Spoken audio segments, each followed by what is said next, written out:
ബോബി ചെമ്മണ്ണൂരിനെ വയനാട്ടിലെ റിസോർട്ടിൽ നിന്നും പോലീസ് വാഹനം വളഞ്ഞാണ് പിടികൂടുന്നത്, കസ്റ്റഡിയിലെടുക്കുന്നത്. അതിനുശേഷം കൊച്ചിയിലേക്ക് എത്തിച്ചിരുന്നു. അതിനുശേഷമാണ് മറ്റ് നടപടികളിലേക്ക് പോയത്. ഒടുവിൽ അറസ്റ്റിലാകുന്നു.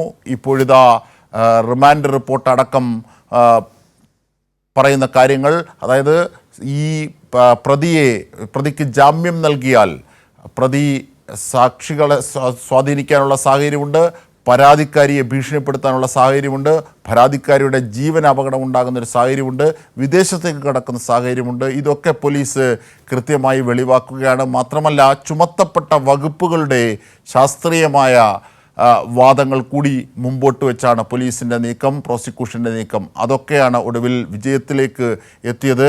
ബോബി ചെമ്മണ്ണൂരിൻ്റെ വാദങ്ങളൊക്കെ തള്ളി, ജാമ്യ ഹർജി തള്ളിക്കൊണ്ട് ബോബി ചെമ്മണ്ണൂരിനെ റിമാൻഡിലേക്ക് വിടുകയാണ്. 14 ദിവസത്തെ റിമാൻഡിനാണ് വിട്ടത്. അതിനുശേഷം വിധി കേട്ട് കുഴഞ്ഞു വീണ ബോബി ചെമ്മണ്ണൂരിനെ കോടതി മുറിയിൽ നിന്നും ഇതാ വൈദ്യപരിശോധനയ്ക്കായി എറണാകുളം ജനറൽ ആശുപത്രിയിൽ എത്തിച്ചു. അതിനുശേഷം വൈദ്യപരിശോധനയ്ക്ക് ശേഷമുള്ള നടപടിക്രമങ്ങളാണ് അവിടെ നടക്കുന്നതിൻ്റെ തത്സമയ ദൃശ്യങ്ങൾ കൂടിയാണ് നാം ഒരു വിൻഡോയിലൂടെ കാണുന്നത്. ഇനിയിപ്പോൾ പോലീസ് നേരത്തെ സൂചിപ്പിച്ചത് പ്രകാരം വൈദ്യപരിശോധനയിൽ ഡോക്ടർ അനുവദിക്കുകയാണെങ്കിൽ വൈദ്യപരിശോധനയ്ക്ക് ശേഷം ജില്ലാ ജയിലിലേക്ക് ബോബി ചെമ്മണ്ണൂരിനെ മാറ്റും